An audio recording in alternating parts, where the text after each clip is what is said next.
I have known my next guest for over a decade. He's the owner of District Table and Tap, District Event Center, the Office Bar, and Loup River Distillery. He is also your Ward 4 Norfolk City Councilman. Andrew, thanks for making your time today to be here. Good afternoon. How you doing, man? Good. How are you? Good. I'm glad we finally got this on the schedule. It's tough. Yeah, you're a busy dude. Yeah, long days. I made it a point to get here. It got tough. I appreciate it, man. Yeah, of course. I know you were excited to be here, so it's a fun little podcast. This is gonna be the first episode of Touching Base, so pleasure having you. We'll get right into it, but Big Red days. You and I worked there. What 12 years ago now? 11 years ago now. It's where I think I kind of learned a lot of take pride in your job. We had a great boss, I think, mentor to an extent. And then even our COO, Todd Ryan, he was an amazing mentor to us. And just as a young person kind of coming up in that industry, I think they were really good. They showed us hard work matters. And and that's why I think that's why today I'm here today. I have great mentors in my life. I mean, it's hard to find good mentors. And when you have them, learn as much as you can. But you had a great love for the industry even before you kind of decided you wanted to get into this whole do your own thing, didn't you? Yeah, I mean, that's kind of why I came back from Florida. I was living in Florida before we got into Big Red. You know, you were there. I'm going to say Baker. Baker was there. A lot of good people were there. I loved, the fact that you get to meet new people every day. Customers were great. Our staff was great. We had too much fun as a staff. Way too much fun. Way too much.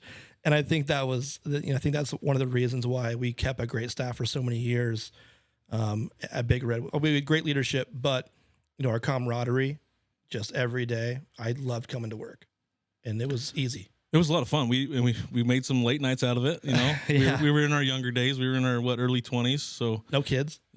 We were just work party. Yeah, it was a lot of fun. Mm-hmm. Let's not go too much into the weeds. No details.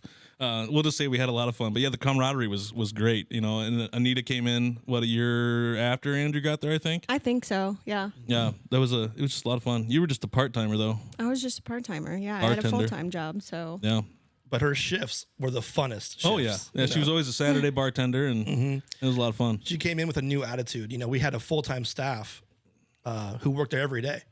So it was refreshing to have a part-timer come in there and just enjoy her job. And then we had just so much fun from everything, from serving the customers to late night, desserts from the kitchen, so it was always fun. And back then we were always busy. It was just packed wall to wall. Oh, from rush to rush. Yeah, I remember. I mean, we were, I think me and you managed a lot of shifts together, and we did who's running food, who's helping the door, and who's, back and forth. And to even think like the line was out the door to the curb all night. Yeah. And it's like, how did we even get through that? It's funny. People think, you guys must have been so busy on game days. And I said, those were like our breaks. Yeah. That was, I think, to be honest, Saturdays were kind of a day off. Yeah. Really, I mean, because everyone came in, they sat there and they enjoyed the game. Yep. So there was no turnover. Turnover is what kept us just nonstop running. Exactly. So, yeah, I lost a lot of weight working there. I gained it all back now. I gained it all back too. Don't worry. But those were some fun days. Absolutely. And you kind of already talked about your influences there and how that kind of impacted you to do what you're doing now. Yeah. Troy Olson was a great, I know you talked about Todd, but Troy was a great GM there. Great guy. Yeah. Let's not go into the weeds about Troy either. Yeah. Amazing guy. He worked so hard. He would wipe off the tables with that bleach towel and have the bleach stain on his shoulder. It's like, Troy, you got to stop doing that. Yeah, I had that too. You could start to feel like your shoulder was getting a little raw. Is it sweat or is it the bleach towel? Right. Yeah, that was always that was fun too. It was fun. So I know while we were there, you always had a dream of opening your own restaurant bar in Norfolk, and you always had ideas. How did you make that a reality? Like, what was the process you went through? How long did it take for you to be able to get that District Table and Tap opened up? Yeah, well, that was quite a process, really. Don't know how much you want me to go into it, but we, after I became GM and all of the fun staff was gone. You guys were gone. You left me there. No, I'm just kidding. We left you alone. I know. No, it was good. It was just, it kind of came out of nowhere. Like we were, me and my partner, Brandon Clunder, who worked for us at Big Red as well. We were both really have a big passion for craft beer. And so we were trying to find, a space, and we needed money.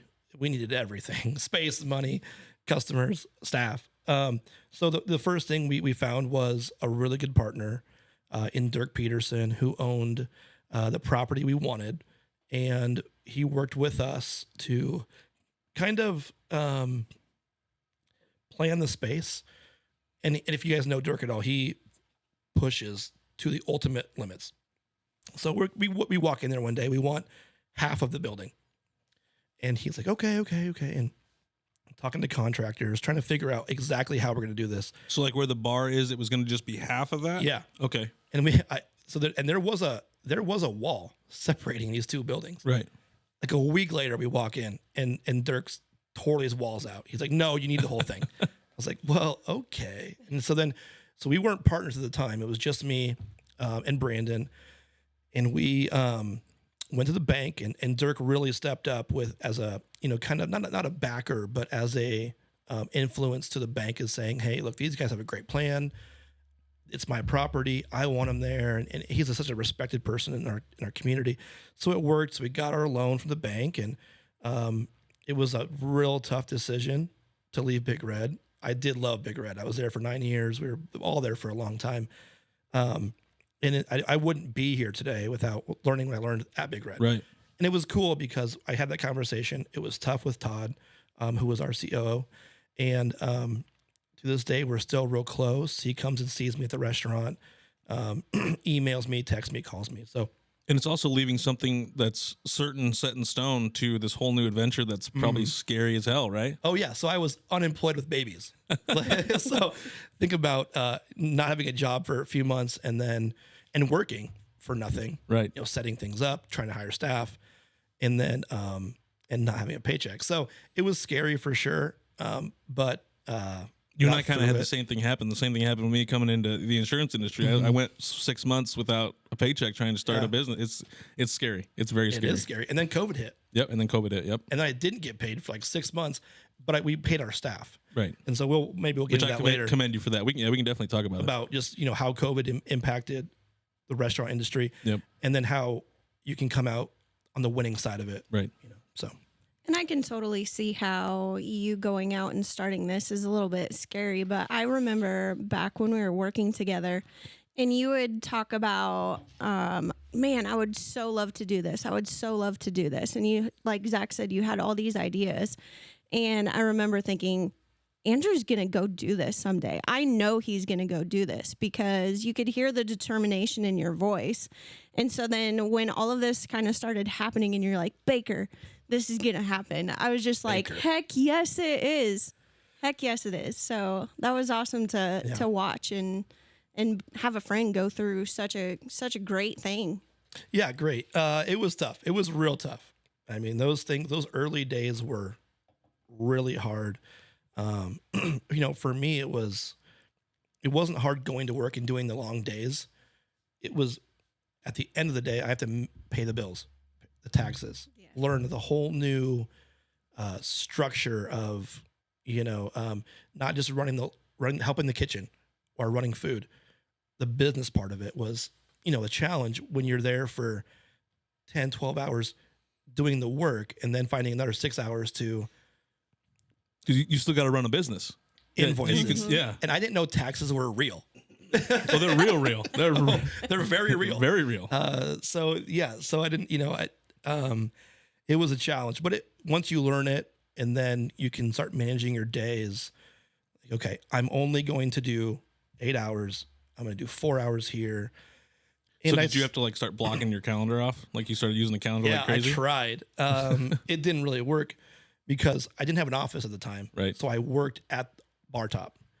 And when staff is there, as you guys know, it's staff has questions. They want to chit chat. And so I had to finally just find space to get away and do that. Lock yourself away and just get it done. Knock it out. Right. Yep. Makes sense. You guys have a good staff over there, though. Amazing. Oh, have been since you started. We've gotten a lot of awards, a lot of good reviews online. I don't care about online reviews. Right. That's gonna sound terrible. No. I agree. hate 'em. I'm on the same page with you. Yeah. I think they're all bogus, to be honest, even the good ones. Right. I'm like, hey, thank you. But, anybody, we can get into social media if you want to. I think social media is terrible, Right. but it is what it is.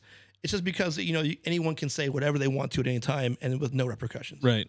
I don't like that. And it's usually the bad reviews. They didn't even come to talk to the staff or anything. And some will be sitting there still. Right. This happened last week. Really? Someone is sitting at the bar and he is posting on how bad the service is. Really? And I watched the whole thing unfold in front of my eyes. He was served quickly. It's like, what's this guy's real? Gosh. Let's not get into how crazy people can be. Yeah, but, it's nuts. Yeah, so it's wild. This industry is so rewarding. At the same time, it's so complexing. Like, why would you do that? Why would you say that? It's not just, you obviously deal with the people who have drank too much, the people who are Karens, and kids. You deal with everything in this business. Right. I remember at Big Red, we'd have a family come in. It was great. The wait staff made good money, and the table would be destroyed. Right. Some wouldn't even be able to be used again. There were some, not be used, and it took 4 or 5 people to get it all cleaned up. Yeah. And then, it's like you just smashed tater tots the whole time you were here. That's all you did. And you put them in places we can't get them. Right. It's like, what? Why would you do that? Yeah. That's great. It's great. It's great. Again, it's amazing. The people you see, the people you're going to meet. I wouldn't be here without meeting you two. Right. In this industry. Yeah. I would have never probably met you guys. Right. I mean, exactly. maybe in going back and forth, maybe you would have, but so it's rewarding. Not to the extent we have a relationship now. Right. Yeah. And I think when you go back to our staff now, like Jessica is there. She's amazing. She's great. Yeah. Mm-hmm. She came from Big Red too. Big Red. Brandon came from Big Red. Larry. Brandon's great. Yep. Larry's in the kitchen. Larry's from Big Red. I mean, we have Big Red just did such a great job in this community of coming in and providing jobs, providing training, providing leadership that trickled down so much. Their impact on this community is huge, not just for the tax dollars that we get from Keno, like just the overall business structure, how they run their business, and then how it trickled down to, us three today. And then, Brandon's the general manager, about to get bumped up and do more for our whole company since we have more locations now. Jessica's going to take over as general manager. So it's like, Troy and Todd, those guys, they groomed management and leadership. So it was cool. Very good. Definitely. So you got the West Point location, right? Do you have any, is that the only other satellite location? Yeah. So district has 2 locations, West Point and Norfolk. And then we have Distillery in St. Paul. We have our event center in downtown Norfolk. So how did that come about? What was the idea? Was that like in the making from get-go? The event center? Yeah. No, it just popped up. Really? It was there. So the space came available and you're just like, I kind of need that. Well, our original plan was like overflow and small events. We wanted to do more live music, move it all over there. And then immediately it just kind of changed to comedy and rental fees. And so rentals. how'd that come about? How'd you think this space is great for bringing in comedians, and how'd you get that going?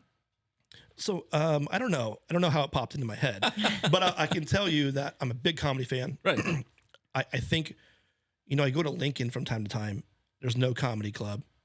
There's one in Nebraska, Omaha Funny Bone. And it's not very big, no, per se. 250 maybe. We only hold 125. But I was thinking if we can bring in the same acts, Norfolk is hungry for everything, for growth, for parks and things to do and entertainment. And we've seen over the last couple of years with population growth that people want these things. Young families are moving back and they're happy to live here. Well, and the older I get tired of leaving town to do stuff. Right. It's just, it's a lot. Like tonight we're going to the Husker basketball game. Right. That's great. Yesterday went to Lincoln for the Class C1 or C2 state championship. You always have to leave for everything. Right. And so it's nice to have things in town to do. And so anyway, I just had, I had a small contact in the industry. He was like, good luck, good luck. I'm not laughing about it, but there's no major airport here. Yep. We have those challenges. And so, I just grinded it out and it finally got somewhere. And someone gave me 3 names of 3 comedians who travel a lot don't come here very often, but they travel a lot. And that was Steve Heitner from Seinfeld, Steven Quezada from Breaking Bad, and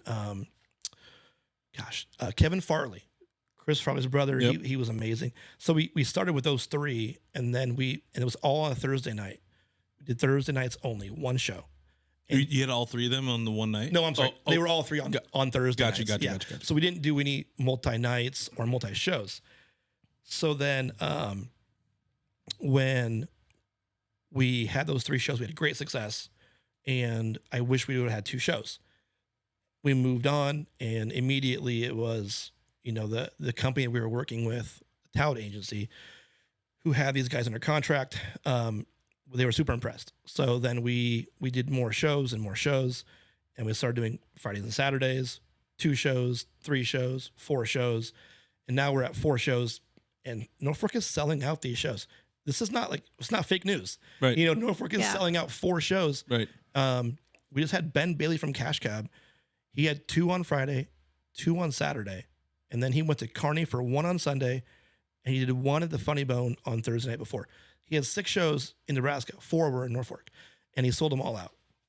And so and so I think people think you have to know somebody. You just got to pay them. Right. That's all you got to do. That's all it comes down to. I knew that was probably, I wasn't going to ask that, but yeah. You just got to pay them. Yeah. So, but you have to have some kind of reputation. So we start with those 3 guys, and it's a small community of comedy. They do talk a lot. A lot of them are friends. They go to the same clubs. They travel a lot together. And so once you earn that, reputation where they come here, they have a great time, they have a great hotel to stay in. They stay at the River Point Inn, downtown Norfolk. Donna did a great job on that building. They can walk and get coffee in the morning, and they all say what a beautiful downtown this is. Right. They say it's a hallmark downtown. And you've had quite a bit to do with that too, right? You've been on boards down there to help. Yeah, Downtown Norfolk Association does a great job. They have a huge board, huge member, base that is every business owner who is downtown. So that they obviously there's a special levy or tax on those people, and they get to for the downtown area, we get snow removal, parking lot adjustment, signage, and it's all worth it. Trash is on the corners. It's all maintained. It's easy to say, oh, we don't. You walk downtown, but there's got to be a lot of things that go with that. There's a lot of signage, trash cans that go, just things you don't know about. That the Downtown Norfolk Association is taxed on as a business owner downtown that pays for all those things. They're great. Right. Great board, great leadership. Amy Renter, owns Magnolias, was our president recently, did an amazing job. Scott Buss does all the marketing from Viero. He does a great job too. So you got to have a lot of good people in those positions. But yeah, it's been crazy. Downtown's amazing. So yeah, these comedians, though, they love it. They stay downtown. They walk to the venue to perform. Right. They walk to get lunch. They walk to get breakfast. They walk to get coffee. They love it. They don't got to leave they don't have to get in the car once they get here. Right. They don't. They usually get right downtown, don't leave, and they go right back to the airport in Omaha. So they don't see much. But Adam Ferrara from Top Gear was here and rescued me, and he was amazing. A lot of people said, a lot of our sponsors who come to every show said he was the best ever. And he was very good. And he really made it seem like Norfolk is that exclusive. Really? He got deep voice. He's like, you can't come here without going to Omaha and getting checked out first. You have to fly into Omaha, before you can come to Norfolk. So it was good. It's good to see most comedians make fun of Norfolk in that capacity where you can't just get here that easily. It's hard to get here. But Adam took it to a whole new level, had people rolling. He supported the community. He was out and about. He went to Motoplex and was driving Rangers. Was he? If it would have been summer, he would have been on jet skis. Really? Oh, yeah. That's great. Amazing. He seems like a cool guy. Oh, my gosh. You guys got to come. We have Carmen Lynch coming from Late Night TV. She does late night shows. Yeah. Amazing. I think she's got 3 shows. 2 are almost sold out. And then we have Carlos Mencia coming up. He's doing Thursday through Saturday, right? He's doing 4 shows Tuesday to Saturday. No, I'm sorry. 2 on Friday, 2 on Saturday. Oh, okay. I thought Okay. He's coming on Thursday. Gotcha. To do promo. I thought for some reason I saw there were shows on that was like the only one that was like a 3-day deal. That one is Jeff Dye coming up. Oh, soon. okay. We have a Jeff Dye coming up.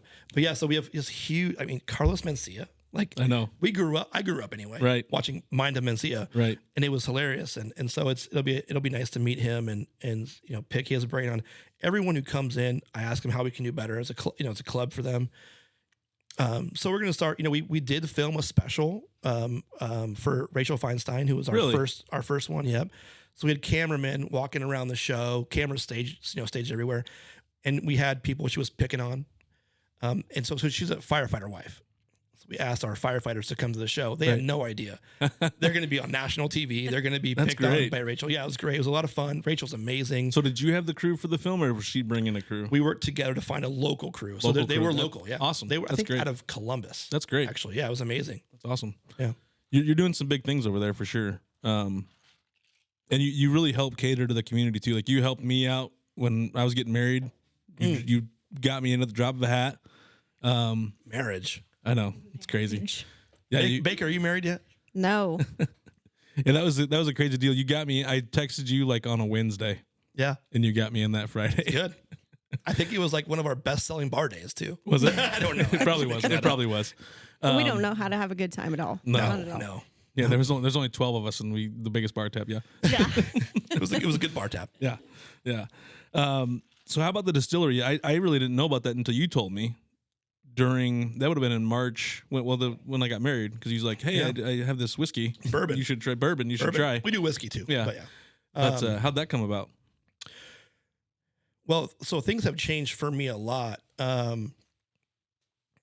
until January, I was a sole owner of Table and Tap. So I have two partners now, and we've kind of grown this whole thing into more of a hospitality business. So we do Loup River Distilling, which was a friend of mine's, dream. So we bought this distillery out of St. Paul. And so since January, we've been trying to integrate those products into our bar menu, drink menu, and then trying to go out and sell it. Before I came here today, I was out trying to sell 8 bottles of whiskey. And it's a great product, by the way, listeners. You really need to go try it. Yeah, Loup River Distilling out of St. Paul, amazing. So the guy who owned it before is a guy, a husband and wife, out of California originally, and they're great farmers, great people. He was kind of ready to retire and get out of it, and so it worked out well. We had plans to build a big one downtown Norfolk, but with labor and distilling is a tough industry. We bought the one in St. Paul, kept it there. Everyone was kind of concerned we're going to move it out of St. Paul. Kept it there, invested in the community in St. Paul, put some money into the building, new awnings, new signage, and then tried to ramp up production. And then so we in downtown Norfolk, we're still going to have a small distillery with a tasting room attached to our new event center patio. So, which is also, that was a great addition. Well, that space was just terrible. I mean, it was chicken wire, 18 feet up, and it was gravel. We had a bunch of issues with looting and not crime, but it was just a space that anyone could do anything terrible they wanted to there. Right.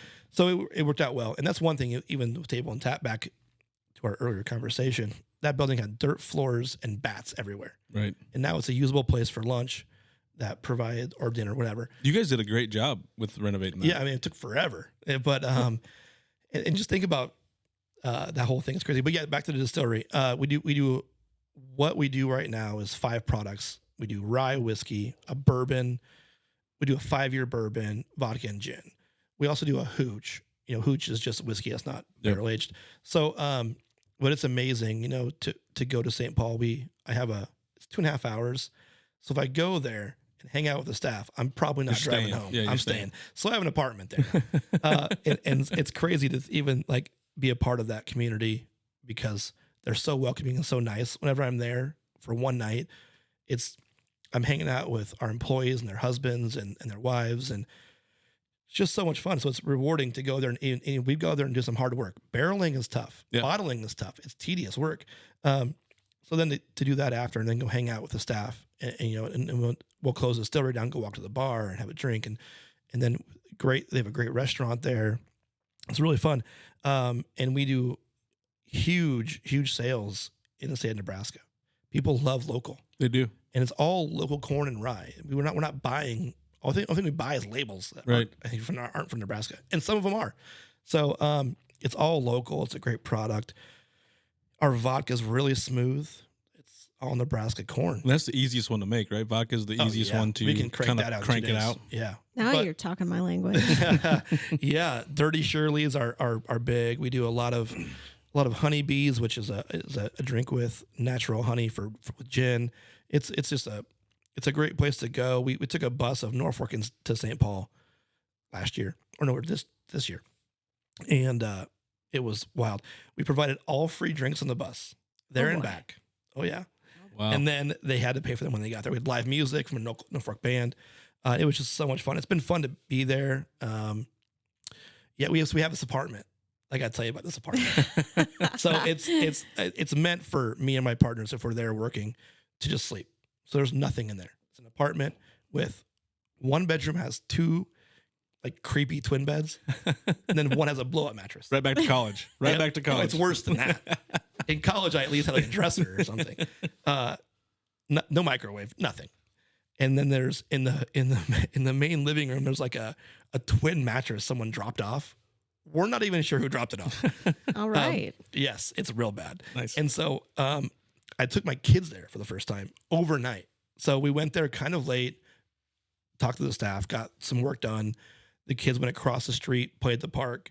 We went to the burger place and ate burgers, and then we had to take them there eventually. Right. It was terrible. Oh, I'm sure. It was they walked in and they're like, no, we gotta go. 4 kids, our 13-year-old boy, a 4-year-old boy, a 2-year-old daughter, and our 1-year-old daughter. No TV, no Wi-Fi, nothing. We played a card game, and we went to the little antique store and bought like an old board game and played it. We had a lot of fun actually, I'm sure. but it's like when you walk in. I'm sure when Brenda walked in the first time, she's like, "What do you do here?" Right. You know, it's like I sleep after I drink bourbon and whiskey. Right, Yeah. right. But no, it's wild. It's a great time. St. Paul's amazing. I've got some good friends that are from there, so I've been. It's a great town. Yeah. Yeah. They still live there to this day. I haven't made it up there to. Oh, geez. Once I found out gotta you bought them, I got to get up there. Well, we have an apartment with there's plenty got a little of mattress. sleeping spaces. Right. There's just nothing else. There's no Right. table. That's okay. Yeah. So I stocked the fridge with bourbon, Coors Light, and The and meat essentials. sticks. Yeah. Yeah. The essentials. And I even bought pizza rolls, and there's no microwave. No microwave. No Bad- oven. bad Nothing. choice. Nothing. There's an oven. That's too much work. As somebody from a small town, though, that's absolutely huge because to have a business be sold but still be able to remain in town, I mean, that's a lot of livelihoods in a small town in an area where they're hungry to have more people move in and keep maintaining, and building into their community. So that's really cool. Well, Brenda loves it there. She loves it. Like, she's like, I could live here. It's like, well, could you? Like, could you really? Because then I'd be in Norfolk for 4 days in a row. Right. And you would be living in this 2-bedroom apartment Right. with no Wi-Fi. No, I'm just kidding. We would No get Wi-Fi then. But we wouldn't get TV. No, I'm just kidding. It's nice. The town is so nice. We have some friends in common. So one of my great friends, Adam Koloff, his cousin lives there. Okay. And she works for the distillery. Nice. So I didn't even know that. Awesome. Yeah, small. She was working there small world. before. Yeah, small world. And so then, like, whenever I'm there, I hit him up and we go hang out. And there's not a lot to do, but the local bar is always a fun hangout with Right. those guys, so. Right. You make your own fun in a small town. Yeah. You do. And so we took over in January, and it was really cold, and we didn't have an apartment then. And so I remember the first night I was staying overnight, and the staff didn't know me. I stayed in this. They actually have Airbnb. They have an Airbnb there. Really. So I stayed there, and it was really, really nice. And I remember pulling up and parking, and then and I drove to the distillery, still on the maps, Google Maps, like trying to go, not knowing how close it was. I could tell it was a small walk. And so we had some drinks, we talked with the staff, and they all took me to the local bar, which is 2 blocks away. And it's snowing, just like down. I can't see past my hand. Right. And we're leaving. It's like, I don't know, 10:30 or 11. And I was like, I have no idea where I'm going. And they're like, you go block that way, block this way, block that way, turn at the sign. I'm like, oh. And I got lost. And I could not find this place. And it was like how I had to go back to the distillery and backtrack everything. And it's great. They're so nice. That's funny. It's so, refreshing going to a community like that. So the city government is great. Our licenses are ready, permits are ready all the time. They remind me like, hey, you need to do this today. That's It's like, great. that's great. Yeah, you don't get that everywhere. That's awesome. Yeah. Usually they let you just kind of fend for yourself. Kind of. And we get like an SDL for an outdoor event, and they're so supportive. There's a lot of cities you have to jump through a lot of hoops. And in St. Paul, you don't have to. It's a great town. Good. But they're farmers. They're Right. farmers. They're hunters. They get it. They don't give a fuck. No. See, I said it You did. first time. Yeah. There you Good. go. I And didn't. you didn't even really say it. I You didn't just finish. said, I didn't finish. Yeah, you're good. Yeah, it's great. You got so many things going on. Going back to kind of the downtown, you're heavily involved in Mimosa Fest and some other events down there, right? Yeah. How did that was that your idea? Yeah. So that came out of COVID. So we'll backtrack a little bit. I'll get to the Mimosa Fest. COVID was tough. Yeah, let's go through the whole COVID thing, how that affected the bar. That was crazy. We had to get unique on ways to make money, because even though you had great support, people would come, amazing support. Big Red did the same thing. People came in, they spent their money, and they probably overspent because they knew it was a challenge for restaurants. We still couldn't sell booze, so that was the margins on booze is better. Food's not so much. We still sold it. So even on an amazing night when we were open, on a great day when we were not open, it was half the sales, if that. Right. It was really bad. So we kept the whole staff on, and especially kitchen and most of the wait staff, as far as a to-go or delivery service we tried to offer. We offered online ordering, and then we got into just like, how crazy can we get and push the limits with things? We did patio punch. Yep. You could pull up and I'd give you patio. It was pushing the limits. It was legal, but it was pushing the limits. And then we did jugmosas. And so the jugmosas were huge. We went to Hy-Vee and asked them to purchase milk jugs, and we mixed champagne and orange juice. We called love signs and we're like, hey, can we get a sticker to put on these jugs that, it's unique to us? Right. And so we did that. So we had great support there. I even think Love Signs may have donated those stickers to us, because they knew they were involved heavily with restaurants getting signage out front that said, dine in, drive through, whatever it is. And so they were great. And the jugmosas, I still think about it today and I laugh. I want to do it again. It's like one day, just come pick up a jugmosa. So did some of those regulations although they're not anymore, can you still do something like that? Okay. Yeah. So that, I can't remember which law that was put in by Ricketts, but yeah, you can still do to-go cocktails. Okay. Yeah. I'm not sure if it's illegal in a jug, but we do it. They were delicious. Well, and some people just chugged it in their car. I could see them. As they're driving away. Oh, this is bad. But no. So that jugmosa thing was unique. Love Signs made a great sticker that had mimosa kind of in cursive. And I was just sitting there one day and talking to some of the staff. It's like, we should celebrate these and have like a little sidewalk party with jugmosas. And one of my staff members was like, Mimosa Fest. And I was like, okay. At this time I was bored. I can't even imagine being bored now. Right. But all day at work, I had my staff worked my shifts. I wasn't really working the shifts. So I started planning this thing during COVID. And then it went through, we opened up in June again, and we went through a year or half a year. And then we did it in June of 2020. No, June of 21. 21, yeah. Yeah. So the first year we went big. We had music, a stage, food vendors. It was crazy. We mixed every mimosa. I remember you talking about that. It was the worst idea ever. Yeah. I had like 5 bartenders, and they were so pissed at me. They're like, "What? We're making this?" At first, they weren't like, "Oh, what's it going to be? 800 people?" No, there was like 4,000 people there through the whole day. And was the block shut down the first year? Yeah, we shut it down too. But we shut it down, and that was a lot of work. I mean, I say shut it down like it just happened. That was months of planning and working. Right. But we worked with the city. The city was great to work with for shutting that down. And then year 2 is when I just couldn't. People wanted to do it again, And I was like, I can't. Like now we're busy at this point. Now we're really moving. The event center was open. The office bar had just been purchased by us. So I was there was a lot of things going on. And I think we had like 2 more kids at that point. So You're a busy dude. right. There was, yeah. And then so US 92 took it over. So they're like, we love the event. We love the idea of having this as a marketing opportunity and tool for us downtown. And so they partnered with us, and now it's their event. I help them set up and do things and help with the event. But so I guess district founded it for 1 year and then we got rid of it. But it was because of the work, the volunteers needed, the support, the marketing. US 92 has that.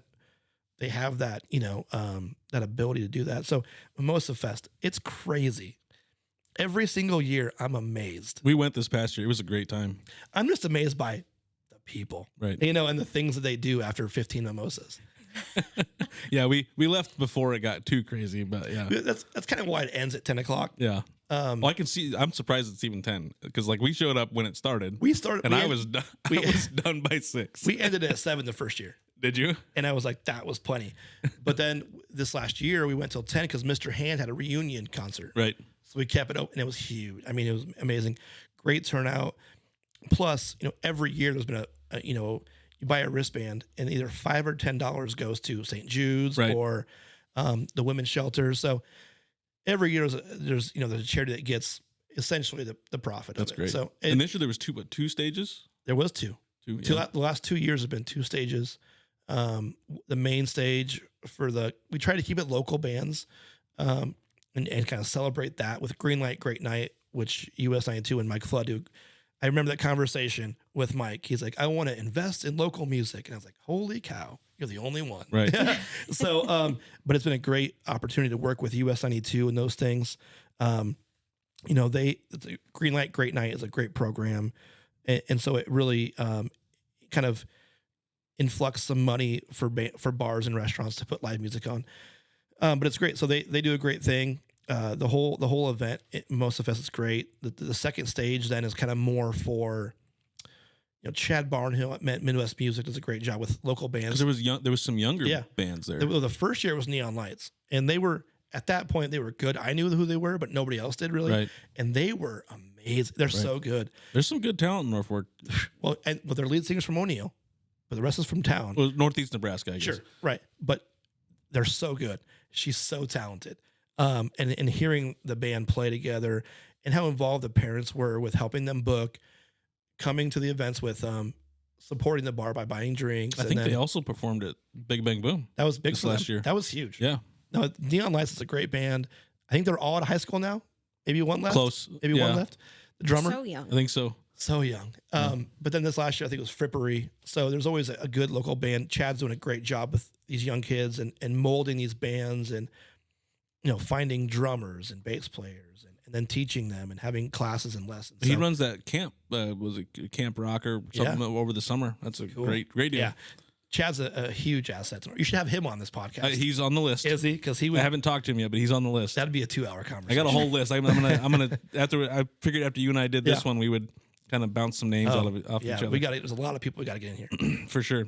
Yeah. So after Mimosa Fest, is that the only real event that you were involved in downtown? So at the office, we do the office block party. Oh, I remember. Okay, yeah, I've been to that. So it's pretty big. It's not as big as Mimosa Fest. It's only on 4th Street. But we had great bands. Boundless has played there. Great lights and sound tech. From Boundless, they do both. They play live and they also have a business on the side where they do the production. And so that's great. It's a great time. The block party will happen every year. It's our biggest day of the year. We just love working with on the side street. Like everything is Main Street. Our little dive bar is off on 4th Street. Because you just closed it from Norfolk Avenue to Madison. Yeah. Yep. And so it's nice to have it kind of off Main Street, and just have fun. We can do whatever we want to there.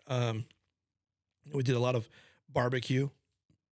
We have a huge smoker. We smoked so much meat one day. It was my partner Ryan was just chopping meat all day, and I was like, "Do you want me to get you something?" He's like, "No, I'm in it. the meat. I'm in it. I'm just chopping the meat." So yeah, it was fun. So it's good, but That was fun because that was one of your favorite bars back in the Big Red days, and then you end up now owning it. Yeah. Well, that's weird. I didn't think about that, but it was. That was a challenge in itself. We won't go into that because you're partnered with somebody on that one too, right? Yeah, Ryan Mateo. Yeah, Ryan Rochelle Mateo. So me and Ryan have been friends. We were 3 years old. It was really his favorite bar. He grew up a block away on Madison Avenue. We hung out there a lot as young adults, and when it became available, the owner reached out to him, and I love that you guys kept the bathrooms the way they were. Hey, there was some things that were cleaned up. Well, No. I mean, like the sayings. Oh, yeah, I'm sure there was. When you walk in there, it is. But you know what, though? That's one thing. So Eddie Brill was here. So Eddie Brill wrote comedy for Letterman Show for years. He took a piss in there. And he was like, that was the funniest wall I've ever seen. Right? And I was like, well, how many funny walls have you seen? I've seen a lot of funny walls. I said, okay. That was kind of the end of the conversation there. But if you do get a chance to take a piss in the office bar, read the literature. Make sure you hit both. There's two guys' bathrooms. Hit them both. They're both equally good. Yeah. But I think I've never been in the women's. I don't know. Is the women's the same? Oh, no, it's nice. There's nothing on the wall. Nothing on the wall in the women's. There used to be a Highland cow painting in there. Yes. So I'm not sure if someone stole it or what. It was a big deal. Really? Yeah. Like me and a couple of friends, maybe potentially at one point in time, used to go have conversations with this cow. Oh my gosh. We're girls, we're weird, that's how it Conversations goes. with cows in the bathroom. But yeah, and so we went in there one day and we're like, where the hell did the cow go? Yeah. Like the cow painting was just gone. But someone stole it because we were all a fan of that. Yeah. But it is cleaned up. The women's bathroom is nice. Yeah. You could hang out in there. Yeah. The men's room, you pee as fast as you can and get out. Yeah. And sometimes the doors don't even work. If you can turn around. If you can. Sometimes you can't turn around. And sometimes someone will be behind you, like waiting. Like Big Jim has a hard time getting in and out I'm sure of there. Big Jim does. There's one sink for all 3 of them. Yep. That's old school. That is very old school. I like that, though. Yeah. Then you can really make sure if somebody's washing their hands. For sure. If that door slams. Yep. Everyone looks. Wash your hands. Wash your hands. Mm-hmm. That's we go through a lot more soap at the office. I'm sure you do. Anywhere else. I'm sure you do. Yeah. That's a scary thought to think about, but yeah. It is. Well, it is. I know. It's crazy. Anything else in the office you want to touch on? You guys did a great job in there. Kind of, how much renovation did you have to do there? It wasn't a whole lot. Was it a lot? It was a lot, yeah. Because it was just a mess. I mean, there was things in there that I didn't even know existed. Like in the back, like what do you mean? Like a washer and dryer. Oh. A cot. Okay. A half full aquarium. Lockers. Okay. What? I don't know what. It was different. There was some different things that had happened with previous ownership. Yeah. But the really cool thing about that space, which I'm a history guy, is if you go in the basement, you see a normal basement. It's crappy. There's dirt. Because most of the downtown basements are dirt floor, yeah. Oh, yeah. And the water softener shooting water out the side to a small puddle with mutants in it. That sounds great. It's expected. Yeah. What's not expected is we found a small room off the side that had a trap staircase where they used to play poker illegally. Oh. And then when you came down and got in trouble, the main staircase down, you ran up, pushed it up, and were out a door. Really?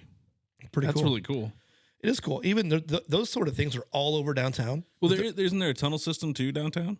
I'm not sure. There maybe used to be. Okay. I've never seen it. But in the basement of, it used to be a web property next to the Connexa District there, where you take your pets to get groomed.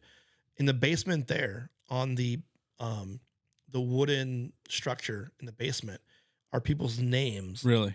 Where they slept. They would put their name on there and say, I slept here. It was cut from the railroad. They would put cots in there and sleep down there. Wow. Then over on Northwestern, at the Mint, the building next to the Mint bar, if you ask Keith Henry, he'll probably show you. You go down there and there's there's wooden structures that hold the building up, but you can peel off a part of the wood and there's spots for bottles to be hidden. Really? So that's back in the Prohibition days, yeah. Norfolk's got a ton of that because we had so much railroad traffic coming through here. So, I mean, the reason why we have the population we have now is we were kind of the mecca for stops on the railroad. Right. Yeah. That's great. But you guys have done a great job at the office. I go there. I just love going downtown. It's kind of like I don't go to many other areas in town anymore, which I mean, it is what it is, but you can park your car and walk. Yeah. That's pretty the much best part. everywhere, even during the wintertime. Yeah. I mean, you can go from the boathouse and throw axes to walk over to the Fifth Street like that. Yep. You're there in a second. We usually do like we'll sometimes go to the boathouse, but we usually start at like Fenders. Yeah. And then we'll go eat at District. And then we'll go hit the office. Might hit the harbor, There's so many like I live downtown, but there's so many like little hidden things, even though we're not a big town, like the Pure Seafood. Right. Amazing. Like Leone's. Right. Go to Leone's and get a margarita. Even El Rodeo, Game sitting over. back there behind the laundromat. Exactly. That, and nothing's really hidden, but I mean, Napoli's has great pizza. Yep. And it's not hidden, but it's back there a little bit off the beaten path. And No Faux Pizza now too. Like there's so much stuff down there. 4th Street Sweets. You got MJ's Gelato. Gelato, I mean, 411 is Danny's doing a great job with 411. Now he has Fenders. You got the Boathouse. I mean, there's just so much to do, and he's coming on here too, so he'll be. Who is Danny? Danny, yeah. Oh no, Yeah. that's good. Yeah. That's good. Yeah. Danny's really, really a great guy. We walked in there not long ago, and he was just like, "There's no menu. I'm just going to give you that." And it's like, okay, He's great with that. Yep, thank you. That's what we were hoping for. Yep. So he is good. Does a great job with coffee cocktails. I Yep. have so many friends that go in there and just get coffee cocktails. Yep. Yeah, he's good. Danny, him and his wife do a great job. They live next to a good friend of mine. They have a huge backyard. I don't know if he grows his own vegetables, but you should ask him when he's here because that'd be a good question for him. He should, and he better. Yeah. He's got great food and great space, and I'll help him. Yeah, and I don't even know his wife makes all of the bakery goods for Fenders. Yeah, she does a great job. They're always so involved. And so I'll be driving through and Danny be running back and forth, across the He's street. always running back and forth. I know that. So he must love that midway crossing there. Yeah. He's got to, because it's got to be, his footprint should be like in Right, there. Yeah. right. Dedicated. Yeah, he is for sure. So you made the 20 under 40 list in 2021. Was that right after, I forget when District opened? Yeah, we opened in 19. So it was right the year after. Were you surprised by that? Not at all? I didn't know it was even going on. Got a phone call for a headshot, and they had told me I'd made it. I didn't know what it was really, but I was happy to be a part of it. That's great. It was the first year they did it, so I was proud of that. So some great people were on that, and then I got a chance to be a part of the selection committee the next year after. So yeah, so I was on that. Brandon, our GM, was on there one time, and Brandon does a great job. So he doesn't get a lot of the credit that I get. He's a great dude. Right. And I get a lot of the credit, but I get a lot of the shit too. Right. So yeah. Which he's probably grateful for. There's second swear word, right? That's okay. But no, he's an amazing guy, hardworking, and he's involved in a lot of things for downtown too, as far as the concert series and that sort of thing. He's like you. He cares about downtown. He cares just like you do. Yeah, absolutely. And so he's amazing. He's such a good guy. He's my son's godson, and we've been friends for a long time. But he's amazing. So he made that list the second year, I think, or second or third year, and it's been fun. Yeah. So the Connect group is a lot of work. They're great. They work hard. They put on great events at the bowling alley. They do a great work for the concert series.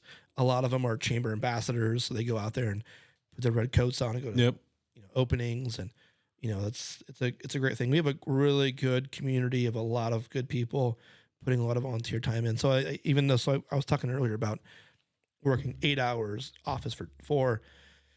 In those days, I try to find some time for volunteer work too. So whether it be just my civic duty or whatever it is, but I did a forum for the I can't remember what it's called now. Of course, it was anyway. I was on a panel with Angie Stinger and Brenda Carhart, and Angie said something that was really unique to me. It was, I get asked to do a lot of things volunteering. She goes, I'm going to do X amount of hours a week. So whether it's an hour a day or whatever it is, spending time at a meeting or whatever it is. So that was kind of refreshing to hear her say that, because then I've tried to do the same thing. Right. But, as an elected official on city council, things come up. And so I I can't really account. You know, I can't say, oh, I did my hour, Right. did my 2 hours. So, Right.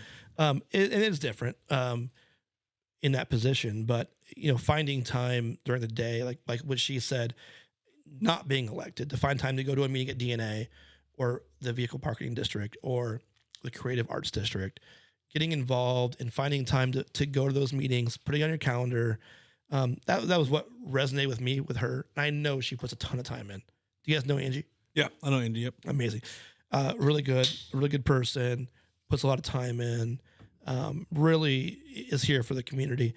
And so I think that resonated with a lot of people in the crowd too, that, you know, you find out, I've always just said, when it happens, it happens. Was that like, was that like an open panel that people came to? Yeah, it was the, I think I know what you're talking about now that you're saying it. it is it's the Connect, They're forum, whatever you want to okay. call it. Yeah, I get what you're It's like saying. a 2 day event, 2 or 3 day event. Yeah. Do people come in and ask questions? Is that Yeah, kind of? yeah, it was a lot of fun, and it was really good. And I, you know, there's one thing that stood out to me that I guess for me is normal, but people don't think it's normal.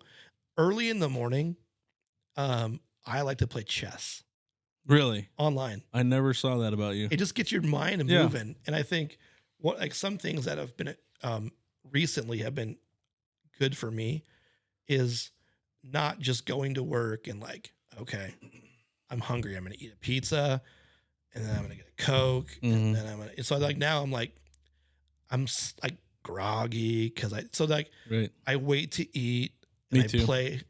I play chess. That's awesome. Yeah. It's like your release. Yeah. I do the same thing with, I got You gotta other do video something. games. Yeah. I stream a little bit on the side and that's kind of my See, release. video games, I would love to play video games. Yeah. How are you good at it? It's terrible. Just over the years, I stayed good, I guess. I'm not like great by any means, but I can still hold my own a little bit. But I only play like 2 games. I know, but so are they like shooting games? One of them is. Yeah, see, I would fail at that horribly. I would be like, okay, I would be lost. I'd be that guy like in the office where Jim is like stuck in a corner and can't shoot the gun. That would be That's me. funny. I wouldn't be able to handle it. I can do Mario Kart. There you I go. was gonna say my extent is Mario Kart. That's Super about as Nintendo? good as it gets. Hey, yeah, sure. Nice. 64? Maybe- 64 Cube. Game. Oh, Baby Park on GameCube. I'll challenge you. I'll Baker. school you. That's Oh, funny. Good old Mario Kart. They got the Switch now too. You can do it on the Switch. I've and- never even touched one. Really? No. That's pretty fun.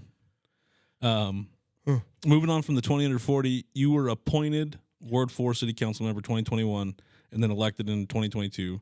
How did that all come about? Was it something that you wanted or were you kind of asked to be appointed to that? A little bit of both. So Josh Moaning, our mayor, and myself are close. You know, we were never close. We weren't like high school friends or college buddies, but we have the same passions. And I think at some point you align with them and you meet them and you find them in a capacity of, you know, we got a chance to meet and talk, and I was blown away by his passion for what he wanted to do as a mayor of Norfolk. And so I think, you know, we were close, and I'd always brought it up to him, you know, maybe, you know, if, you know, Fred Wiebelhaus doesn't run, or maybe I'll run against him. I don't know. And you know, I have a passion for helping others. And I thought of a city council position as someone who gets to represent some people's voice. Right. And so I was interested in it, and Fred stepped down. So then the appointment process came up. There was like 4 of us, and there's an interview process. Then you meet with, you know, the council president, city administration, and then the mayor makes the ultimate decision. And he chose me. You know, like I said, it was, you know, we had talked at that point with me and Josh. I barely knew him. You know, we had talked strictly about, you know, what's better for Norfolk. You know, downtown was a huge focal point at that point. And you've always had ideas and things that you wanted for Norfolk, and you had a picture in your head. So this is kind of a good spot to be in. Yeah, it was. And I think, you know, and then so when I got the appointment, it's weird though, because you can open a restaurant downtown and everyone likes you, and then be on city council and everyone hates you. Well, and that's weird. It Because, is weird. You know, I guess nothing changed. You know, if you trust me to hire your children or train, you know, your brother, why can I not do other things? You know, like pave sidewalks. You know, I don't know. So It's weird. It's been great. Yeah, running for re-election last year was a challenge. Running for anything is a challenge. You had a lot of supporters though. Yeah, but I mean, you put your name out there, right? Right. You're like, hey, That was half the reason why I was a little. I didn't know if I wanted to do this podcast or not, but I'm like, you know what? You gotta do it. You only live once, and I'm just gonna throw it all out there. yeah, and that's good, and that's one thing too. You just got to make a decision and do it. Mm-hmm. And then you can't waver on what you're going to do. You got to be solid in your decisions. I hate tabling things. I think it's the worst thing ever on council. I know there's times we have to do it for certain reasons, but I don't like tabling anything. Right. And so, but anyway, no, I got elected, ran against Zach Steiner and a few others. And me and Zach were in the general in November. Zach's a great guy. Really, we become good friends. I'm supportive of him continuing, maybe running this next time. And look, I won by 5 votes. You know, that's how it was super close. It was close. And Zach had a ton of support too. So it was weird to run against someone that I've known for a long time. And we went to high school together for a little bit. Same age, I think. Yeah. Yeah. And then he's a great father, a great dad. We had the recount in Madison. He brought his kids. He's just a great father and a great person. And so it was hard to run against someone like that. But I'm glad he did, because it made me better as a councilman and just as a person in general. He's a great person. We had to debate each other. Like, you know what I mean? It's hard to debate someone in front of people that you kind of align with to some extent. Right. But anyway, it had a lot of things in common, but it was good. And, you know, so be on council now for a couple of years. You really learn a lot about a lot of things. Our city staff is really good. One of my favorites is like our streets department is so good. We have a couple of good guys. We hired a guy out of Minnesota. He is amazing. He's brought new ideas to fixing potholes. We have a pothole number. You can call a number for potholes. I'm sure. Yeah. So, and he does a great job taking care of those. So there's a lot of good things going on with the city. A lot of challenges too, but you know, you sign up for that. Right. So there's challenges everywhere, even in the smaller city than this. yeah. So no, I know. There's challenges in this room. Right. In this room. Trying to get more whiskey. Right. Do you want more? No, I'm just kidding. Do you need another beer? No, I'm good. Yeah. Good. You want some more whiskey? I'll do some more of that. Yeah. I'll hook you up. Just get in that brick way. I'll take just a little bit too. I got you. Cool. Thank you. Are you happy with the direction that Norfolk's moving in? I mean, obviously you're a part of it, so are you happy with that? Yeah, I mean, I'm happy with the direction. I would say that we can fix things. So, you know, I was kind of thinking about, you know, how to answer this question if you asked it. I think we've had great leadership over a long period of time. Gordon Adams was a really good mayor, an amazing citizen who put a lot of his own time and money into our community. And then we had Sue Fuchman, who really laid the groundwork, in my opinion, for someone like Josh to come in. Right. And then, you know, now we have, you know, Josh will I think he'll hopefully move on, you know, from mayor and be proud of his time here. Well, the last election, nobody really stepped up to want to do it. He was unopposed. Right. So I think I think being a mayor is, you know, it's a huge addition to your life. No matter what, it's a big commitment. Yeah, and there was, this is back to social media. Mm-hmm. There was things saying the mayor makes $80,000 a year, and people believed it. Right. That's what my problem with social media and these things are misinformation. And so it was kind of a joke. We joked about it every day. It's like, Mayor, can you buy this lunch? Right. You know, you're making all this money. Right. So it's but you have to have someone. I love the direction of our city. Yes, it's been laid down. Each mayor, in my opinion, has laid down some kind of groundwork for the next mayor. They've worked together to communicate. We've had strong councils. We've had, and that's the point. You get 8 people, so it's hard for a small group to control their agenda. And so I think in general we've had great growth. Annexation was a tough vote, but let's be honest. I mean, we had pockets of our city that weren't in town. Right. So then when someone calls 911, the first question is your address. And now that our dispatch center is only here, that's fine. But before it wasn't. Right. So they were asking, well, this is county. Yeah, there's things that you gotta take into consideration you can't keep having growth and then not annex in what's being encompassed. So Right. I think there was people who were upset with me. Said, I'm never going to district table on tap ever again. Well, that's fine. It was tough. You can't make everybody happy. No, tough decisions, but now it's making sense. And a lot of people don't understand how, like what you just brought up, works. They don't understand that. I can't just call 911 and it's that easy. Not always. Not always. It's better now, right? Because better now, but Norfolk got Hoskins, Stanton County, and so the dispatch is right here.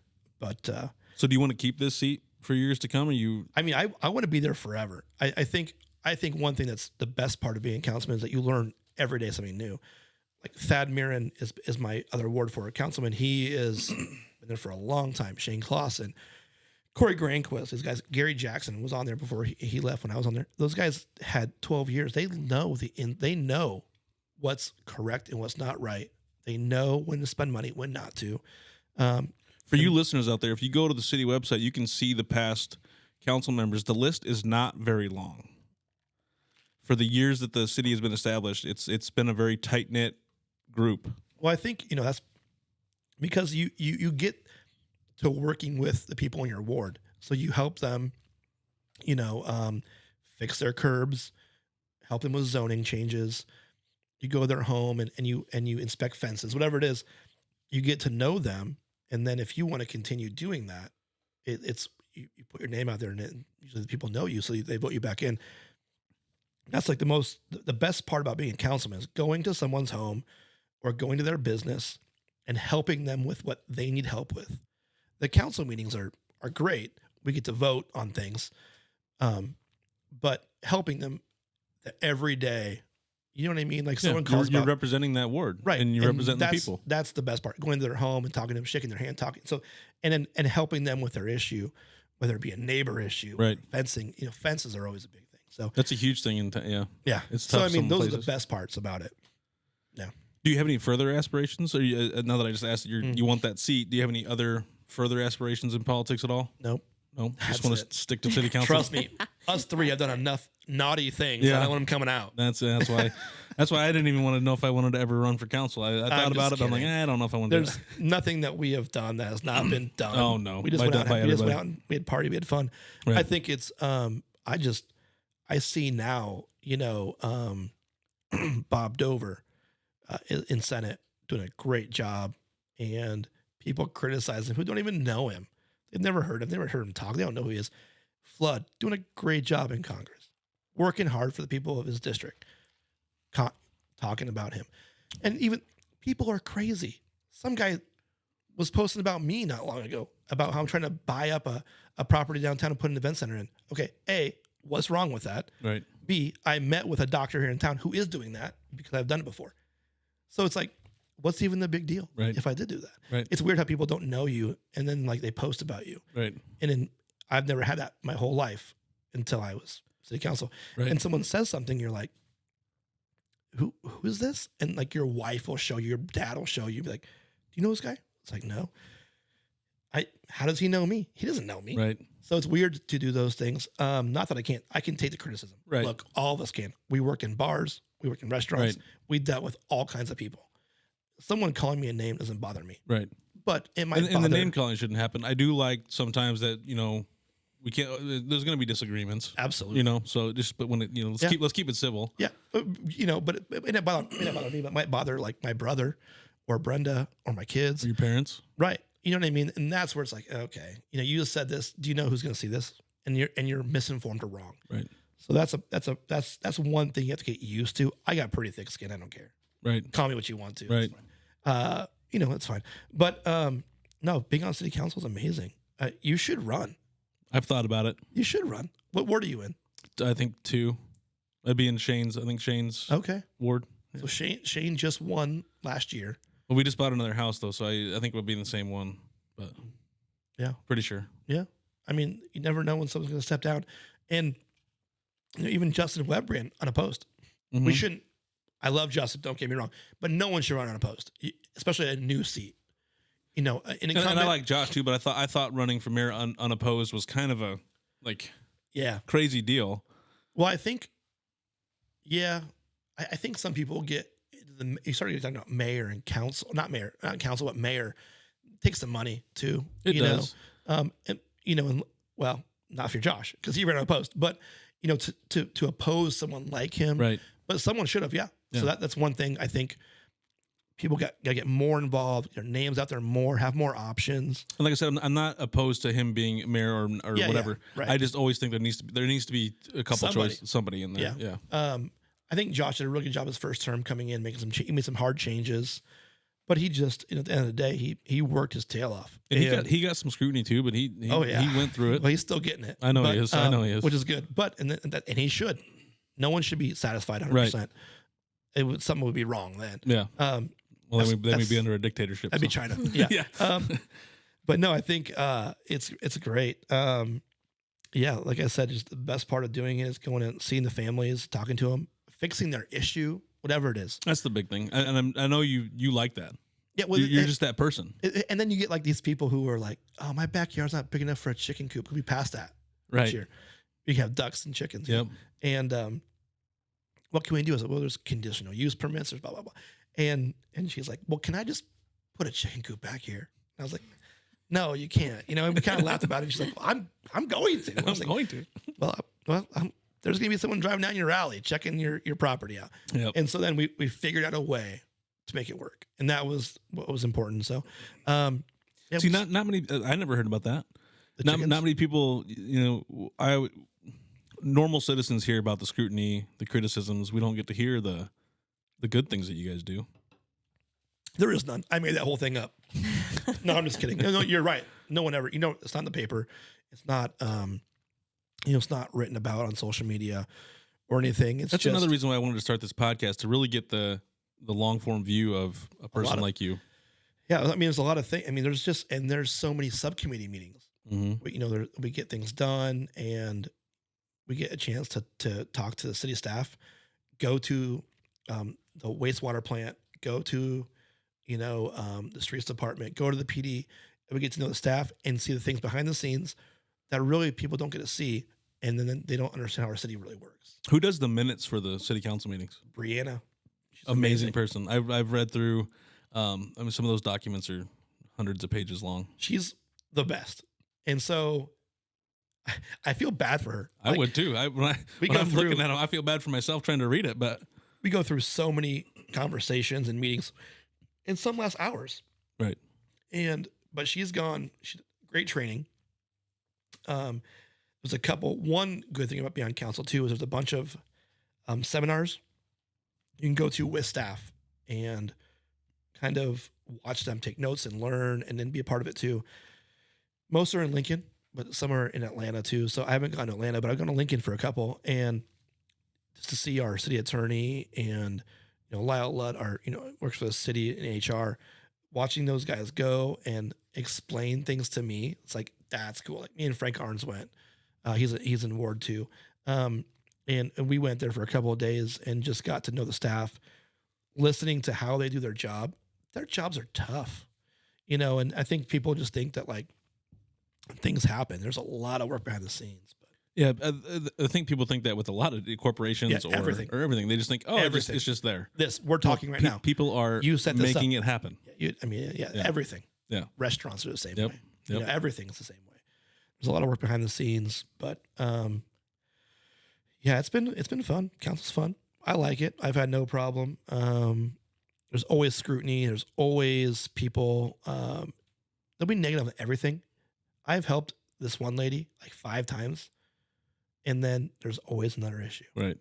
But you have to go do it. Right. And I have, and I always can. I'm playing a game with it. I'm predicting her next issue. Right. And usually I can figure it out pretty easily. But no, there's a lot of good things going on. Benjamin Avenue is taking longer than expected, but going to be great. It was definitely needed. Yeah. It was pushed off. It's done now. It's going to be done. Do I get mad every day driving down it? I sure do, but I avoid that part of town right now. I have to take it. I know. I got to drop Christian off at the middle school. It goes back to you can't make everybody happy. I mean, you what was the alternative? Continuing to dive down into the potholes. That's why I haven't voiced my opinion, because it's every time I get mad, I'm just in the moment. I just got to get past them. I just got to get past the moment, and then I'm fine.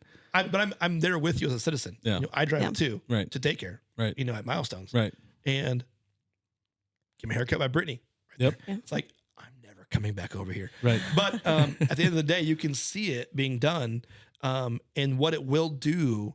You know, it looks great from what. Yeah. You have those restaurants, Two Casas there, Sakura. You got Voodoo Tattoo. All those businesses there that will benefit in the long run. I would like to see, and I know I'm not even sure who owns it, but I'd like to see that strip mall get a little revamped again. Yeah. There. It's been a while. It's been a long time. Yeah. I remember it's weird. Godfathers was like when I was in high school. Sports Den was back there. Sports Den. Yeah. Wow. Yep. Yeah. That's great. No, I think Benjamin's going to be great. You know, the expanded sidewalks have been criticized in lighting, but you have to have lighting for safety. And you have to have the way that sidewalks are used now. There's more walkers. There's more walkers. There's more bikers. People are working out differently. You know, there's more dog walkers. We got, like my Christian walks, he'll go to the Y after school from the middle school. And then sometimes he likes to go with his friends to Burger King, McDonald's. And it's like, I'd rather have a nicer sidewalk and a way for him to get to those places because he's got to walk. I'm for it. And lighting is always an important thing at night too. We've had quite a few people get hit over the years because of poor lighting. So, and I think too, like in Ward 4, we're a unique ward. We have a lot of industry. It's very spread out. It goes from the library all the way to the airport. Right. A lot of industry, a lot of roads that are old, a lot of old homes, and we're the only part of town that has one-way streets. Yep. And, those are challenges every single day. There are people going the wrong way on purpose or on accident. And the lighting on those streets is terrible. That's been one of my, so there's a lot of things that are in the works. We're doing a South Norfolk revitalization for Northwestern and First Street, which is going to be huge. Those stockyards have got to be torn the F down. It was gonna be done, and then they kind of backed out, right? Yeah. Oh, that was for a private enterprise. Yeah. Yeah. There was just not enough funding. Yeah. But then now it's like First Street to Northwestern will be redone, better lighting, better sidewalks, fix the curbs, all those things. And those projects like that are big and important to me. I do work hard for Ward 4. I push those street projects to get done first. Right. So does every other councilman. So Right. then it comes to other people who make those. I do like that you guys did or the city did, whatever you guys did, a vote. You guys put like the 95 street projects that need done or something. Oh, yeah. Yeah. I voted for all of Ward 4. Sorry, I'm not your councilman. I don't blame you. Where do you live? You're in mine. I'm in Ward 4. Where do you live? Out in Amberwood Apartments. Are you still there? I'm still there. yeah. Same apartment? It's still same one. Dang. I'm loyal. Did you vote for me? I did. Yeah, there we go. So I'm not fighting for you. You already have good roads out there. Right. But no, there's so many roads. So Michigan Avenue is getting done right now. That's in Ward 4. It's great. Yeah, there's a lot of street projects. Man, 7th Street from like Omaha Avenue to Madison is terrible. Yeah. So that's a big one. But no, I think, and you can't do them all at once. So I understand, people want it done now, but we gotta get people gotta have patience. Well, Benjamin was huge. Yeah. I mean, that was a big job. And there was a culvert in between there. It was a lot of work to be done. First Street just opened. I don't know if I can ask this question. What's going back in there where they took all those trees out past the bridge there, behind the strip mall there? First Street? On Benjamin. I don't know. You don't know? I've never heard anything. I was wondering because they took a whole bunch of the, I saw the trees that too. out. I have no idea if there's more development coming Gotcha. or if the city just tore them out for some reason. Gotcha. I didn't know for sure if you knew. I thought I might get an exclusive here. No, I don't even know anything. I don't know anything. I don't. We're kept pretty at bay. We're not supposed to know everything. Right. So, the mall will be a big addition. TJ Maxx and Kohl's, Planet Fitness. I think at some point, it's weird because things go through changes. Like downtown Norfolk was big at one point. It went from downtown to the mall, back downtown. Waves. It goes in waves. And people, I don't think the normal person always understands that. Like it's always been that way. Yeah. Throughout all history. Mm-hmm. Yeah. But I think like the mall now, there's not a lot of choices out there. No. So we have this great investor putting in 15, 20 million. Yep. And, you know, he came and asked for a TIF of like 3.5 million. And that was the most common sense option for us to do it. You know, everyone will say more debt is terrible. I, as a business owner, and people say run the city like a business, I'm in debt as a business owner. Trust me. I take on more debt to grow. Most are. You almost have You know to what I take mean? on, you know, You I gotta had to do it to do this podcast. Well, this is cool. Yeah. Yeah. We should do it like late night, like after 10 of these. We have goals for that. we have goals for that. But we have plenty of goals for that. Right. No, that's cool. I think podcasts are amazing. Really excited. There was a couple. We just got to guys- get the word out. That's the big thing. Yeah. How do you do that? I'm trying. It's a social media thing, which we all hate, but Yeah. No, I can't really go through the radio. I can't really go to the newspaper because they're like, oh, you're competing against us. And yeah, so. Well, I'll spread the word tonight. I know today, you will. And I will. I'll push that for you. But no, I think it's great. This is neat. With the last thing, there's two things I want to ask you to end this out, because I know you got to get out of here. With the 2024 election fast approaching, what are your thoughts on the current political environment and the systems that are in place? Are you happy with the way things are, or what do you think? Nationally or locally? Nationally, federal government. Oh no, it's terrible. It's true. Yeah, I don't even know where to start. I think right now a lot of people are hurting. And being on city council, I've heard it locally. At the same time, I've still voted for progress. So I think nationally, I don't know where Joe is going. Right. You know, when they call him Sleepy Joe, he's baffling to me as a person. I'm proud of our local Congressman Flood being there and speaking up for our border. Really excited for that, actually. I think that's a problem we haven't seen here yet, but we will see it. Yep. They're seeing it in big cities because they're getting shipped there. Right. That's going to trickle down eventually. No, I'm not. It's tough. And Bidenomics is a joke. Right. People are not making money. Nope. Inflation is an all-time high. You cannot go to the grocery store and buy. If it was $80, it's now $300. Yeah. I know people in the grocery business. We're hitting that It's a bad. with daycare too. You know, Yep. trying to provide food and You got a family. You're buying groceries. Yep. You can't buy eggs anymore. nope. The fuck? We I'll get say it. we get farm fresh eggs. Well, now I do too. Now, What we're trying to do as much locally as we can. We get Yeah. our meat sourced locally. We get go to West Point. Their Yeah. locker has good beef yeah, prices. we buy stuff there. We and buy look, ground beef used to be the poor man's meat. right, It's expensive. right. You can't buy anything anymore. It's terrible. I go there and so one thing I know for sure is we do a waffle bar at District Table on Yep. tap on Sundays.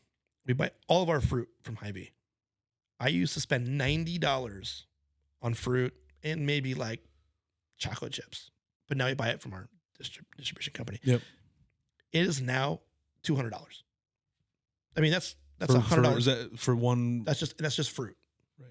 That's for one day. weekend. One day. Wow. So I mean, you can see it as a father, you know, as a business owner, you can see it when you go buy these things. And and our invoices say the same thing. And you know, we're trying to eat healthy. We're trying to feed our kids the right food. It's tough. It's tough. That's expensive. Yeah.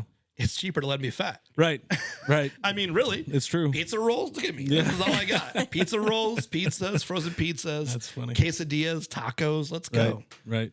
It's cheaper to do that. No. Are you still a fan of the two-party system? You kind of like the way that's still going? That was kind of my big thing is there's really no, we're getting further and further away from compromise. Yeah. No, I hate it. Yeah. You talking about Republicans, Democrats? No, they're both terrible. Yeah. And I'm a part of them, one of them. I agree. They're neat. I don't know. So this kind of goes back, you know, I'm not like a Robert Kennedy fan, but he's independent running for president. Does anyone know that even? Yep. Vance and I just talked about this last night. Now he doesn't like some of his other policies, but I'm like, at some point there will be a Democratic candidate if they're smart that can meet in the middle. Because like where I sit is I'm and I've said this, people know, I'm Republican, but I'm more middle right. You know, I'm not far right. But there's got to be compromise in there somewhere. One of my favorite presidents was JFK. Yeah, and he was a Democrat. So, well, so was Trump at one point. Well, exactly. So anyway, so that's how fucked up it is. There it is again. Right. But so bringing that up is, I think that you're right. I'm with you. I'm Republican, conservative, love guns, Yep. love freedom of speech. I don't care if you're gay. You know, I don't either. I don't want a woman or a man in a woman, or I don't want trans in the opposite sex bathrooms. Right. I don't care what you do. Right. I don't care if you're gay. I don't care. I mean, abortion, I'm against abortion. I'm there. I'll say it right now. But I will tell you that I ran for city council as a nonpartisan position, which means the reason you're nonpartisan is because what you're doing is you're approving budgets, Right. zoning, Right. no social issues. People want to make those small government, my positions, Right. socially acceptable by their own parties, which is a mistake.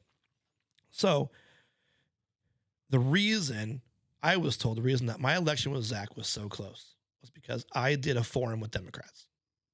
Okay, so my position is a nonpartisan. Because you did a forum? Yeah, we had a forum at the District Event Center. Yeah. I wasn't a part of it. Right. They rented it out Right. and asked me to join them. Right. I'm Republican. I think that's a good thing, though. It was we good. we need to have Yeah. two-sided conversations. Well, if my position is nonpartisan, Right. it means I represent everybody Right. equally. Right.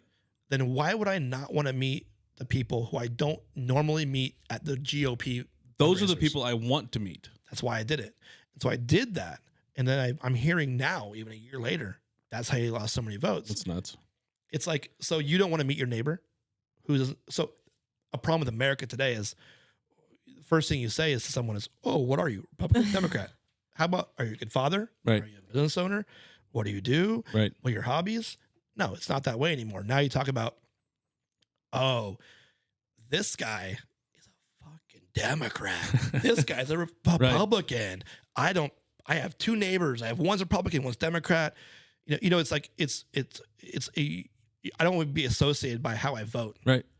I And like people. I like people don't- for people. I don't even vote always red. Right. I'll vote blue sometimes. I don't care. I just talked about that last night too. I've done it. If I like the candidate and I think that they have good positions on things, why not? Yeah. So, I mean, so people tell me that I lost votes because I had my table with my values next to someone who was a Democrat, right? And there was other Democrats in there and independents. Melissa Temple won her NRD board by a large margin, was at that same forum. Right. Because I wasn't aligned with the super right, Right. they attacked me. That's okay. Right. Again, attack me. The voters can vote. You're still going to live by your values, though. I It still doesn't do. matter all the time. I'm in the position of fuck you from Right. now on. I agree Because with you. That's why I think- started this. Exactly. Because let's not get into sponsorships and all those sort of things. People want to control what the content of you say. When this gets big, they'll want to control you. I know. And What it's you not say. going to happen. Yeah. I'll can't- find other platforms. Yeah. I mean, people have told me numerous times, just locally in West Point, we have local beef. It's got to be my beef or I won't come here. Well, sir, can you supply 400 pounds of beef a week Right. in a vacuum seal patty for us? Right. No, you can't. Oh, you can't. I'll give you 20 pounds. Well, yeah, exactly. So there's issue. People have in their mind, they have this like, I can do it mindset, but in reality, can you really do it? So it comes back to there's so many things about that. Like, I don't want to get into the weeds here, but we've had a sponsor for comedy who will not sponsor us again because we brought in a comedian who had red values, who's on Gutfeld tonight. A huge show. And I'm not going to ask for their sponsorship back. I wouldn't. I have no ill will towards them. Right. I don't care. You vote who you want to vote for. Right. I'll vote who I want to vote.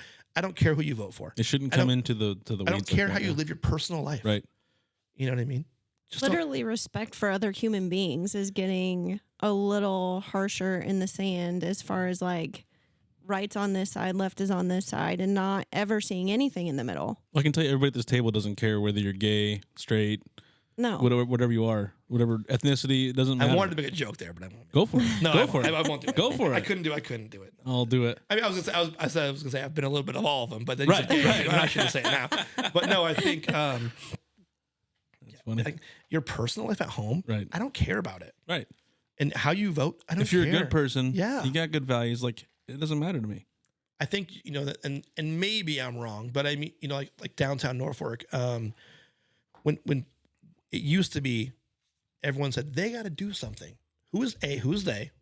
B, That's the way it always. It's still that why way. is it on somebody else to do it? Why can't It's you do still it? that way. I know, but I mean, But now downtown's kind of like, oh, it's all about downtown. In 4 years, we went from really not a whole lot to a lot, for sure.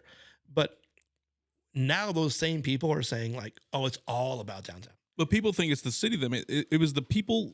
The like city you, provided the infrastructure. Danny, right. Who opened the businesses. Right. And we still have to support them. The city provided the infrastructure. Right. Which we are doing the same thing for South Norfolk with sewage, drainage, streets, curbs, lights, landscape, whatever it is. You have to provide some kind. Okay, you know what? The Gearys did a great job downtown Norfolk. Mm-hmm. There should be a statue somewhere. But they invested in those properties, and they put in the downtown coffee company and storefronts and all these things, and they made these beautiful buildings. And that I was trying to think, was that one of the first real like new revamped businesses down there? Downtown coffee company? Yeah, you know that like Napoli's area, that whole kind of Yeah. strip mall, indoor strip mall thing there. Not a strip mall, but I know what you mean. that downtown coffee company is amazing. Because wasn't that one of the first like really like Yeah, I think renovated, so. revamped? Yeah, I mean that drew business, Right. So take all of our comedians there from LA and New York. All of our comedians are from LA and New York or Nashville, and they love that place. Yeah. They love Black Cow Fat Pig. I take them there for a tomahawk steak. Yep. So we have some great things going on. But yeah, there's haters out there, man. There's always gonna be. It's terrible. I'm waiting for them. I want to get big enough to where we do get the haters because Man. those are the ones I. Yeah. That's the That's fun when part. you know you've gotten big though. Yeah, That's how you when- know you've done well, Andrew. Yeah. Is that you have haters. Good. They'll hate this conversation. That's okay. That's No, what we want. I think it's great you're doing it. I just want to open up a light to. I don't think sh- you guys get enough. I shouldn't say you guys. I don't think the people that are come on this podcast get enough light in the day for people to actually understand where you guys are coming from, what's going on in the city, what's going on in Northeast Nebraska. And you said I can have. I think there's going to be some comedians that might be able to get to come on this. Yes. So We should make some time. Mencia will be here early. So he has as some long as you radio think he'll planned. enjoy it. I don't want to bring him on and. I'm enjoying it. Good. I don't know what he likes to do. Yeah. We'll find out. I'll talk to him more, but I think we should get more. I mean, And this is mobile. I can move. We can take it to district, which Vance and I have had that conversation of yeah, mobile's big. taking the event center and just doing one there. Fun. Yeah. Get a little crowd in there sometimes. That's kind of fun. we can buy some drinks and yeah. Yeah. Well, I think that'd be a fun idea. Yeah. I think like Adam Ferraro would have been great. He was so fun. Yeah, I missed So the ball willing. on that. Get him back I so know we can do it. he was so great. Carmen Lynch is kind of is next week, so not a lot of time. But If you can carve out, if you make a time, I'll try to make it work. yeah, Carmen's great. Holy cow, she's amazing. But yeah, I think Carlos has a lot to say too. Like he got a bad reputation for a lot of years. Yeah, well, I'll have to talk to him to make sure we can. Yeah. I want to ask him about that, but yeah, Mhm. Yeah, Rogan grilled him. yeah, But real bad. yeah, Yeah. yeah, and Carlos to this day still denies it, I'm sure. and he says, "Look, Who if knows what's true? I'm not gonna. Yeah. And look, so just with this last comedian, we had his feature, Kyle Yamada, went up in L.A., came up with that in L.A. with Bobby Lee, who Funny as interviewed- hell, by the way. yeah, who grilled Mencia Really. on his podcast, and I don't know how it ended, but Mencia was like kind of beating around the bush, he's like, he's like, and then he's like, just fucking say it. Right. Just apologize. He was like, well, maybe he didn't do anything wrong. We don't Right. know. I don't Right. know. I don't know. Who I don't knows? know it long enough, but it's pretty crazy. Yep. No matter what. But I think this would be fun. You got to get the mayor on here. He's on the list too. I just haven't reached out to him, so I might have to use you for that. I'll tell him I had a blast. Okay. I'll come with him. That'd be worth that. That'd The be more than fun. I got 4 mics, we can do 2 to a mic if we have to, kind of pass it back and forth. So is there any new adventures or anything you have planned that you may want to hint at that you got going on coming up at all? Yeah, I don't know how much I can say, I guess, because of a few Yeah, things. don't get yourself in trouble. I won't get to be honest, I'm in the fuck you state of mind. So, I think there's going to be a lot of sports complexes coming across the state with new grant money from the state. We want to get in our restaurants in there. We want to get in the concessions. And they'll be great. There'll be huge areas for kids to play volleyball, basketball, train, practice, event centers potentially. And so we just want to stay involved with those if they still want us to be a part of it. we have the staff. Like I said, Brandon is ready to move up and do similar things. So me and him can kind of tag team. The overall oversight. It's hard for one person to do it, and so that's kind of our plans right now. Otherwise, no, we want to keep renovating our buildings downtown. We have one more next to the event center. We've talked Right about next to it. Yeah, so that patio. Yeah. Other building next to it. Really? Yeah. Because that's what I'm trying to think what that is. 214 Norfolk Avenue. But it's nothing right now. Nothing. It was the Environmental Protection Services Company or something. Okay. So now they are gone, and we own that. And so we thought about a speakeasy. We're going to build bathrooms for the event center patio on that property, maybe a Loup River tasting room. But otherwise, no, we're gonna take it easy too for a minute. You've done a lot in the last 3 or 4 years. I'm telling you, like, I'm so tired that you can't sleep it away. Yeah. So, but booze helps. It does help. It does help. But no, it's good. I think Norfolk's going in the right direction. We're growing fast. We did lose out on the casinos. I'm surprised you didn't ask about that. Well, I was gonna, but I didn't really know how to approach that with you because Ho Chunk still bought the hotel. So I've got a feeling that there's something still coming down the pipe where. Well, they haven't opened up South Sioux yet. So I just. They love Norfolk. They have some lobbyists that probably know something's coming. Yeah, I think our state legislator really messed that up. There may be some votes where you can probably have one about anywhere. Well, because they own the land out there too. Yeah, and they own a downtown Marriott coming soon. So no one's even talking about that. We're gonna have a Marriott in downtown Norfolk. I've been talking about 85 rooms, but not many people know about it. Insane. The old Kansas. I love that we're doing something with that. I hope they put because I used to love going to the Uptown. Oh yeah, down there. My dad got remarried in the ballroom there. It's a great place, and I like that they're going to keep. They're not going to demolish the whole thing, and it's going to be good. Oh, it's crazy, man. Crazy. I think this podcast is crazy. Well, you know why? Because I love both of you, and I think this is amazing. I'm glad you guys are working together, not on the podcast, but everything in general. Baker, holy shit! Oh, Andrew, it's amazing. She was nervous to come on here. I was. This is your first time? Yeah. What? Yeah. She didn't know how you were gonna feel. I was like, no, just sit in. Yeah, you can interject when you want. Yeah, you did a good job too. You did. You didn't talk very much, but I was talking a lot. So you and I kind of fight for space. Wow. You're the main man. No, for this. I think it's great. Kylene's great. Your kids are great. Amber Yours too, are great. Yeah. You're doing amazing things, dude. So make sure you guys all go check out District Table and Tap. Go see the comedy shows, which you and I are still talking. You're a hard guy to get a hold of. You just got to. Well, actually, I don't want to. I don't want to say. I want to see. I'm this. sure. Yeah, but I mean, I have 33 text messages since I walked in here. Right. So I think that's hard for me to keep up on, but I try to. You just need to get a bat phone, so I can just call the bat phone. You need your own secretary. Yeah. Assistant. Yeah. No, she would hate me. Right. So I think, but no, you guys got to come to the comedy show. All you got to do is text me. Well, you and I talked about doing the sponsorship. I'd like to do that. You got a table anytime. Yeah. And that's why I love you, man. Especially if we can get a comedian here doing this. You always take care of me. Always have. That's good. You're great, dude. You guys are great. Actually, one thing I did want to ask you about. Yeah. About being a father. Yeah. Ask you a question. Yeah. Do you ever find yourself getting pissed off about small things? About the kids or just in general? No, the kids. No. In general, because of the kids. Yes. I cannot believe this. Small little things like you can talk to Kylene. She'll give you a bunch of. Isn't that wild though? Yeah. Like we used to go out and hang out, and nothing bothered me. Yep. Nothing. I lose my keys for 2 days. Right. Oh, not a big deal. A pen falls off this table. I'm like, God damn it! What just? You know what I mean? Yep. It's amazing. Or one little noise, or yeah, you just you're always on edge. And I was thinking as I was driving here, I was like, I got to ask him if he's doing the same thing. I do. So what I have to do to kind of curb that is I have to always just think before I have to like run the scenario through my head. Yeah. I've had to learn to have it. I didn't used to, but I've learned to. You've been at it longer than me. Yeah. As a father. Yeah. But no, it's like, it's weird because when like we went to the Catholic game yesterday, watch them win the state championship. It was great. It was super cold, super windy. All 3 kids. Our 1-year-old daughter's cranky. Our 2-year-old daughter's cranky. Our 4-year-old son has to piss every 2 minutes, and he's wearing overalls. And you probably just left. Yeah, I saw no plays of the game. Not sure why. Yeah.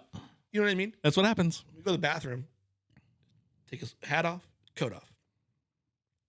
Zippers everywhere. Take down the overall pants. Pull his pants down. He sits there. I don't have to go. Yep. The fuck you're going. You're going. No matter you what. better have a little dribble of piss come out, or I'm gonna freak out. Force it out. No, but you get so mad about things that you would never get mad about. Right. It's weird being a father like that. Yeah. You know what I mean? But, Because especially like you and I, we have a lot going on, so our time is very valuable. oh yeah, if you call me, it better be worth it. Yeah. So like it's one of those things like, you know, and we don't always see it with our kids, and I think that's why we get that way. It's like you're wasting my time. Yep. In the grand scheme of things, It's not your kids. yeah. It's all the other distractions that you have in your mind. I love the fact that we spent the whole day together. Right. But it was terrible. Right. You know, so I mean, like, We just did that this weekend. It's like, oh, love you guys to death, and I loved our experience, but fuck, I need a day. yeah, but your phone never stops. Yep. Whatever it is, and then you get on it too much, you're in trouble. If you're not on it enough, your staff hate you're in trouble. You're in trouble in some capacity. Yep. Someone hates you. Yep. You just got to pick who you want. You're okay with being hated by. And guess what? I love Brenda and I love our kids, but sometimes my staff can be worse than you. Yep. I got to go with them. So it's weird how that works.